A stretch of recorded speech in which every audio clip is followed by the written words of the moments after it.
Meus irmãos, minhas irmãs, muita paz a todos. É um prazer retornar a essa casa, abençoada casa que espalha o socorro espiritual a todos aqueles que aqui vêm. E muitos vêm em total desespero. Muitos vêm passando por dores inconfessáveis. Adentram essas portas revestidos de esperança de uma ajuda. E a ajuda do céu nunca falta. O objetivo nosso nessa tarde é falar como que Deus nos socorre. Como que a doutrina espírita entende a misericórdia divina em ação. Como que somos socorridos, ajudados e amparados. E muitas vezes a nuvem de desespero que nos envolve é tão grande, tão espessa, que não conseguimos enxergar a mão estendida. E ficamos retroalimentando aquela situação que não tem mais razão de existir, porque Deus socorre sempre. A bondade e a misericórdia de Deus é fato em nossas existências. E nós iremos trazer algumas considerações do professor Allan Kardec em O Livro dos Espíritos, assim como também vamos nos recorrer de André Luiz, dos livros de sua série, para exemplificar como que nós não estamos sozinhos. Não estamos largados ao léu. Não somos como um viajor que perdeu o leme de sua embarcação e o barco está à deriva. Nunca. Temos espíritos bondosos que cuidam de nós. Espíritos superiores que nos amam profundamente e nos ajudam a todo dia, toda hora, sem perguntar se merecemos ou não. Simplesmente nos socorrem. Tão diferente do nível de relacionamento que temos na Terra, aonde raramente encontramos criaturas que nos ajudam por ajudar, porque ainda o bem não triunfou. Temos ainda na Terra situações difíceis aonde o egoísmo, o orgulho e a vaidade ditam as normas. Mas nós, estudantes da doutrina espírita que liberta, nós estamos caminhando a passos firmes para nos tornarmos, segundo Paulo de Tarso nos ensina, edifícios de Deus, cooperadores de Deus na grande transformação pelo qual o planeta já está passando na transição planetária. Iniciamos citando Hebreus 13:5. É a promessa divina para nós: nunca te deixarei, nunca te abandonarei. Grave bem essa frase. Isso é Deus para nós. Na hora do total desespero, da dor que não quer passar, na hora em que duvidamos da bondade de Deus, lembrai desse ensinamento que Paulo escreveu aos Hebreus: nunca te deixarei, nunca te abandonarei. É o amor de Deus por nós. A questão 491 de O Livro dos Espíritos, o professor Allan Kardec pergunta: qual a missão do espírito protetor? Todos nós temos espíritos protetores. No Evangelho segundo o Espiritismo, no capítulo 28, no item 12, o professor Allan Kardec escreve que, além do nosso anjo guardião, e Deus deu a cada um de nós um anjo guardião, temos espíritos protetores, bem superiores a nós, que velam por nós.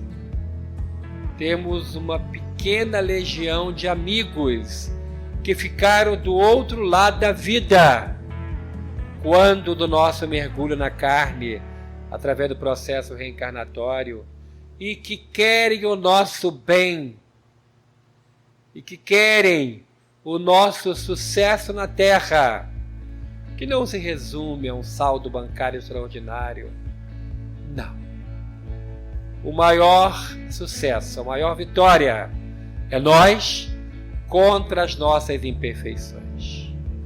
O maior sabotador dos nossos planos de luz somos nós.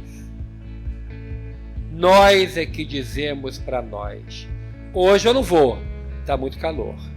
Hoje eu não vou, está muito frio. Hoje eu não vou, minha sogra vem almoçar comigo. Hoje eu não vou, está chovendo muito. E sempre é motivo para não vir. Quando, na verdade, tudo deve ser motivo para vir.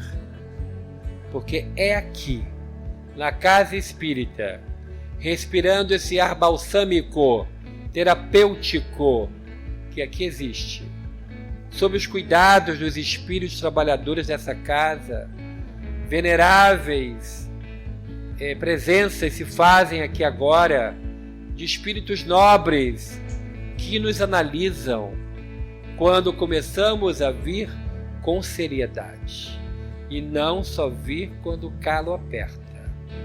Acho que eu vou lá, estou pesado, preciso de um passe, vou lá. Não, na verdade devemos vir com disciplina e regularidade, porque aqui nos faz tão bem. As nossas energias são renovadas. O negativismo que acumulamos durante toda a semana aqui é transformado em positivismo. Tudo posso naquele que me fortalece. Tudo é possível àquele que crê. Aqui ouvimos os bons espíritos nos falando isso, os nossos ouvidos espirituais. Saímos daqui melhores, porque somos renovados fluidicamente.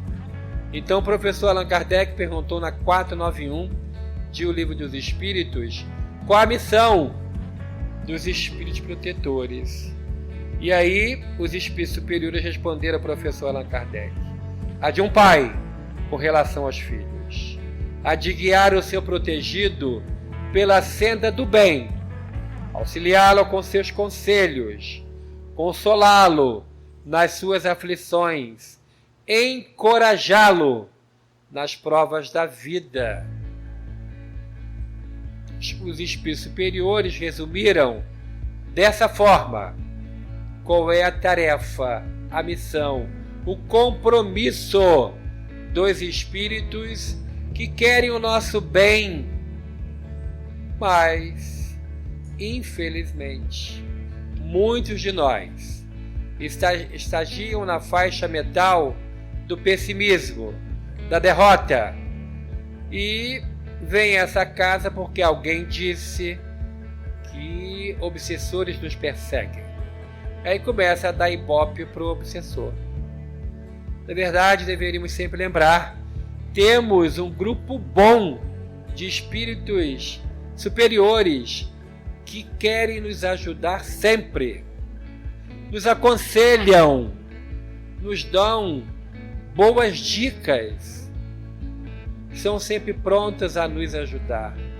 Agora, temos que entrar na sintonia mental deles. Temos que nos deixar influenciar por esses espíritos superiores. 495 de O Livro dos Espíritos. Poderá dar-se que o espírito protetor abandone o seu protegido por se lhe mostrar este rebelde aos conselhos?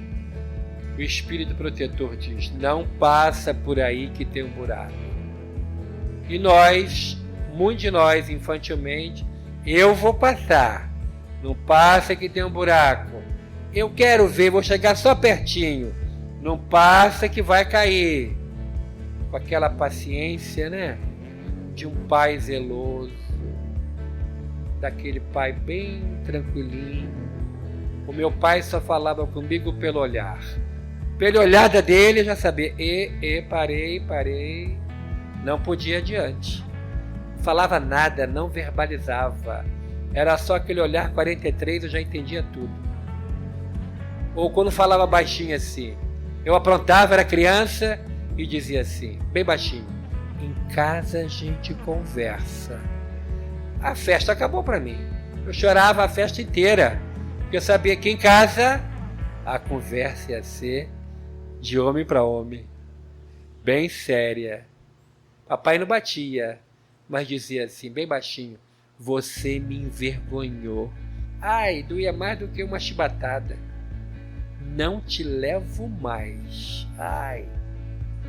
Então, por que o Espírito bondoso diz e a gente teima? Passa e cai. Ele está do lado e nós não esticamos a mão. Não aceitamos socorro porque nem me avisou que tinha um buraco. Ele falou 100 vezes que tinha um buraco. E nós, teimosamente, não ouvimos. Não damos atenção. Por que o Espírito bondoso diz? Quando alguém nos fala algo que nós não gostamos de ouvir, o Espírito bondoso diz assim, releva, esquece, vai adiante. Mas nós vamos dar ibope a um cobrador espiritual que diz assim, vai deixar isso assim? Tu tem sangue de barata? Se eu fosse você, voltava lá. E aí, qual é a nossa escolha? Não vou deixar isso assim não. E aí começa, através do famoso mal entendido, o que foi que você falou? Aí já tem o barraco pronto. Barraco vocês não entendem que é uma linguagem do Rio de Janeiro, né? Entende? Que me disseram que aqui entende faca na bota, né? Mas entende que é barraco, né? Então, por que não dei ouvidos ao bom Espírito? O bom Espírito fala, releva, perdoa, esquece. A criatura não estava bem nessa hora, mas não. Ainda estamos estagiando mentalmente naquela faixa espiritual de olho por olho, dente por dente. E não levamos desaforo para casa. E aí pronto, o dia se estraga porque demos ouvidos aos cobradores que querem nos ver mal. Os espíritos bondosos querem o nosso bem. Então, olha a resposta dos bons espíritos ao professor Allan Kardec. Afasta-se quando vê que seus conselhos são inúteis e que mais forte é no seu protegido a decisão de submeter-se à influência dos espíritos inferiores, mas não o abandona completamente e sempre se faz ouvir. É então o homem quem tapa os ouvidos.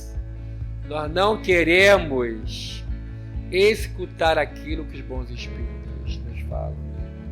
O protetor volta desde que este o chame.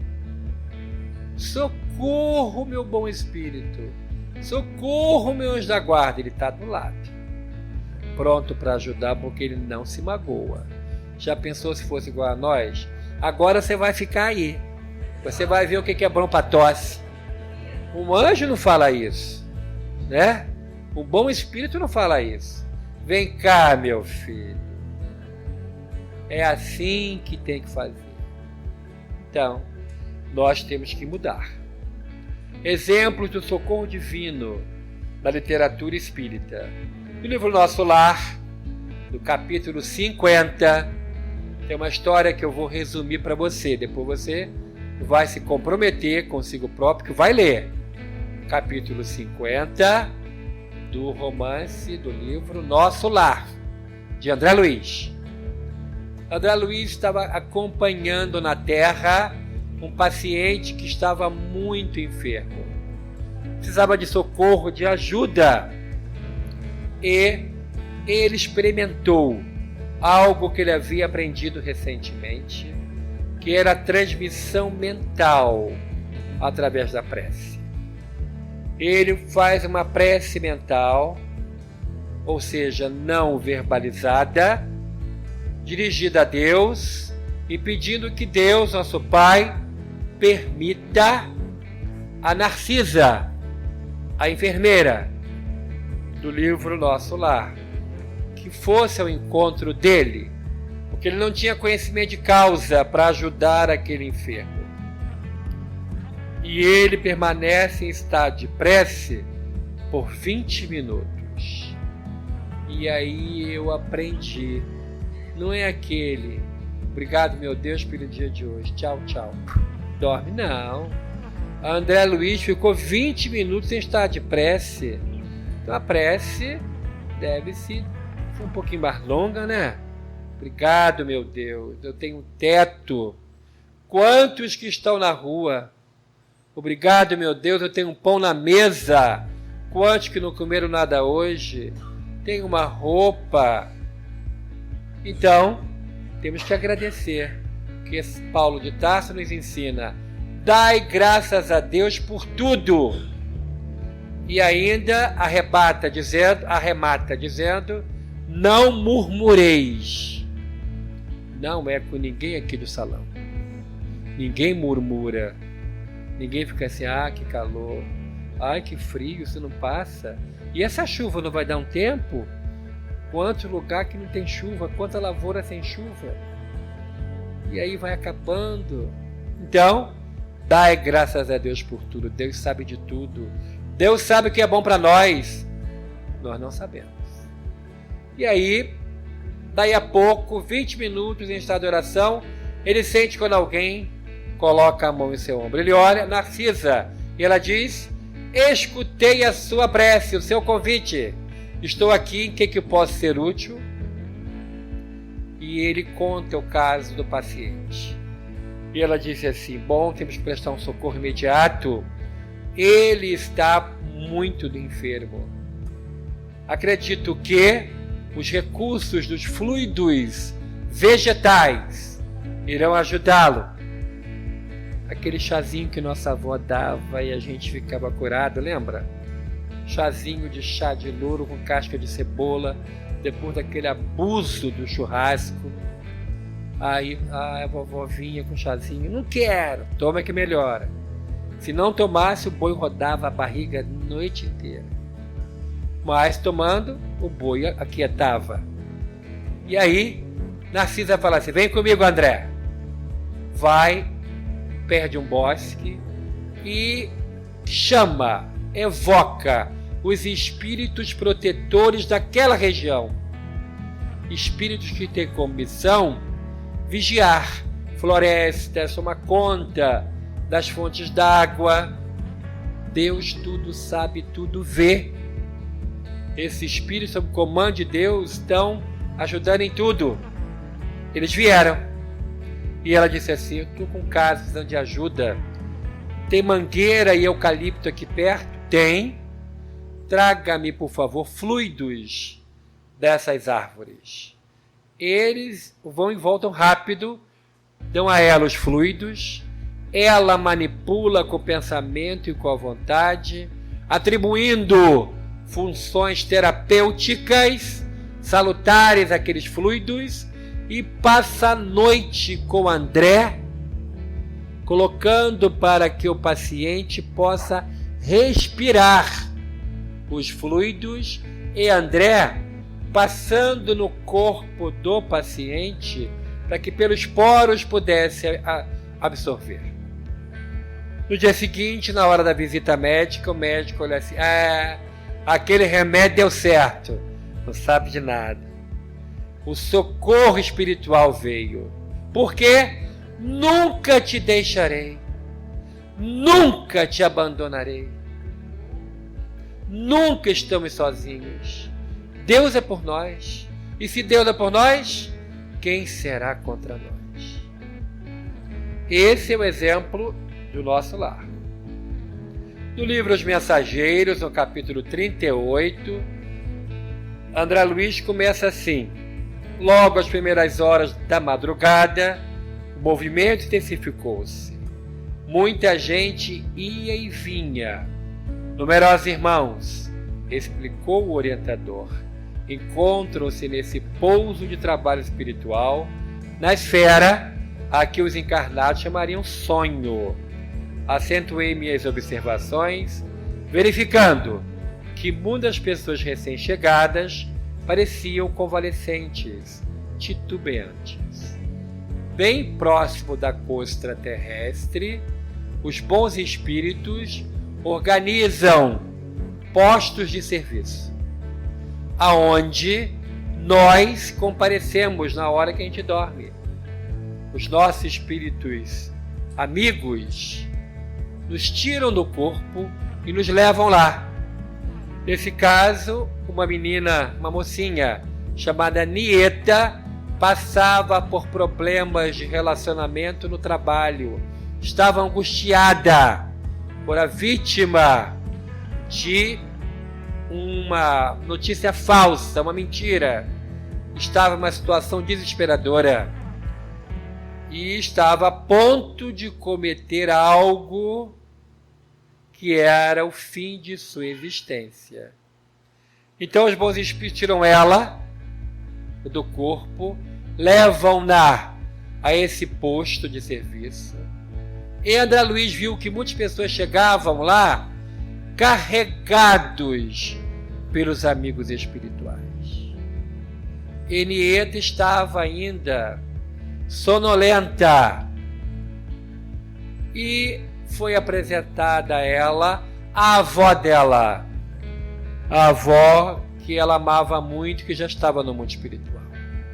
E a avó se aproxima e diz assim: minha filha, a calúnia, a mentira é igual a uma cobra, mas que nós, no fundo, vamos descobrir que ela é feita de vidro. E ao não darmos atenção a ela, ao largarmos dela, ela vai cair no chão, vai se quebrar. E aquele perigo vai passar. Nieta, tudo passa. Fica tranquila, minha filha. Ela escutava.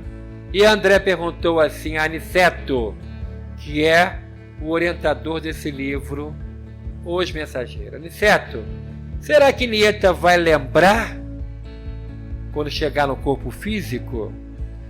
E Aniceto fala para André: vamos acompanhá-la. Ela acorda e fala para as pessoas que convivem com ela: sonhei com vovó. Só em sonhar com a pessoa que a gente ama, metade do problema resolve, porque é o consolo. O coração querido que vem é um consolo. E vovó dizia e mostrava uma cobra, mas que a cobra se transformava numa flor. Ela já fica mais tranquila.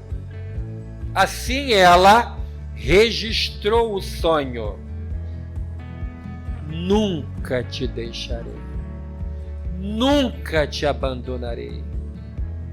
Então, sob o comando de Deus, através dos bons espíritos, o socorro vem para nós. É a misericórdia divina nos socorrendo, nos ajudando. Convido aos irmãos agora a fazer uma viagem no tempo e no espaço. Vamos ao Rio de Janeiro, 1910. Acaba de chegar de um vapor de Nova York um imigrante tcheco, da República Tcheca, naquela época Tchecoslováquia, e veio tentar a vida porque não deu certo a vida nos Estados Unidos. Imigrante da Europa, foi para os Estados Unidos, não deu certo, veio para o Brasil. Chegou no Rio de Janeiro e logo ele percebeu que algo que tinha novo lá em Nova York não tinha aqui, e resolveu abrir a primeira loja de venda de fonógrafos, que é o Tetravô do Toca-Discos, ou hoje, nem sei mais o que eu posso falar, mas alguma coisa que toca música. Tanta novidade que tem hoje em dia, né? Mas eram discos de cera, onde eram gravadas as músicas. E ele abriu no Rio de Janeiro, na Rua do Ouvidor, que era a mais famosa rua da capital da República, a Casa Edison. Vendia rádios, vendia tudo ligado a essas novidades da Europa e da América do Norte. Ele era judeu de nascimento, mas era um judeu não praticante. E ele tinha 2 filhas, já mocinhas, e lá, quando a filha menor tinha 14 anos, a mulher dele fica grávida de novo. Nasce então uma outra menina, e que era o cristal da casa, a alegria da casa. As irmãs a tratavam como filha, e era o bebezinho da casa, uma alegria. E um dia, passeando na Lagoa de Araruama, depois você coloca no Google Imagens, vai ver Lagoa de Araruama, região dos Lagos Fluminenses. É algo muito bonito. E é uma lagoa que você anda, a água não passa do seu joelho. Naquela época, bem limpa, água transparente. Ele com a mulher e com a menina de 5 aninhos, já tinha 5 aninhos a filha. A 2 metros de distância, a menina tropeça, cai e, em questão de segundos, morre afogada. A dor que visita os pais quando um filho morre é algo inenarrável. De ordinário, os filhos enterram os pais, mas os pais enterrando uma menina de 5 aninhos. A dor era algo enlouquecedor. E ele, Frederico Figner, e não Valdomiro, Frederico Figner estava inconsolável. Já tinha 3 meses e a mulher não parava de chorar. Ele foi trabalhar carregado. E eis que, lendo o jornal, ele viu uma notícia que na cidade de Belém do Pará, uma médium chamada Ana Prado, através dela, os espíritos se materializavam e se comunicavam. Ele faz uma carta pedindo a dona Ana Prado se ele com a mulher poderiam participar da reunião. Ele achou no mínimo interessante e queria ir. Do Rio de Janeiro a Belém do Pará, o único transporte existente era navio a vapor. 2 meses de viagem. Em 2 horas eu chego no Rio de Janeiro de avião. 2 meses de viagem do Rio de Janeiro a Belém do Pará. Parando em todos os portos para entregar mercadoria, subir passageiro, descer passageiro. E ao chegar em Belém, foi na casa de Dona Ana Prado e descobriu que o presidente da Assembleia Legislativa participava da reunião. O presidente do Tribunal de Justiça do Estado do Pará participava da reunião. O governador do Estado do Pará participava da reunião. As reuniões de materialização de espíritos eram resumidas em ata, que eram assinadas pelas 3 maiores autoridades do Estado do Pará. Todas essas atas foram reunidas pela Federação Espírita Brasileira e se transformaram no livro O Trabalho dos Mortos, ou o Livro de João. Além desse livro, eu recomendo também, em função da leitura de abertura dos trabalhos, o livro Coragem, recebido mediunicamente por Chico Xavier e ditado pelo Espírito Emmanuel. É algo muito importante para os dias de hoje. E ele foi admitido à reunião, uma sala pequenina, 15 pessoas, a médium ficava escondida, através de cortinas, amarrada na cama com correntes de ferro. Uma música suave tocava, foi feita uma leitura, uma prece. Daí, a 10 minutos, as cortinas se abrem. E ele, Frederico Figner, sente quando alguém senta no seu colo. Uma mãozinha pequenina toca no seu rosto e diz: "Não fez a barba hoje, papai?" Era a filha. materializada que estava no colo dele. Ele chorou, a mulher chorou, a menina chorou, todos se abraçaram e ele sentiu que a misericórdia de Deus não nos abandona. Nunca te deixarei, nunca te abandonarei. É a promessa divina para nós.